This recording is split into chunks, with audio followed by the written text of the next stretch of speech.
Ang ingat niya guys. Kaswerte naman ni Kuya. Ingat-ingat.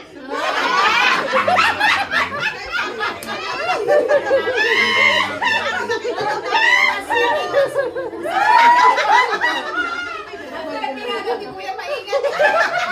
Ingat-ingat niya. Magkaya ka.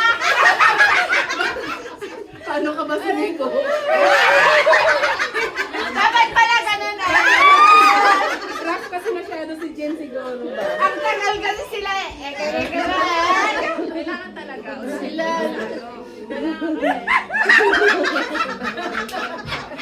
Napawal. Kailangan na kasi mauna yun. Kasi, harsh ako eh. May trabaho pa bukas. Aray ko. Sige, wala na eh. Kaya wala. Sorry. Hindi pwede yung ganun yan.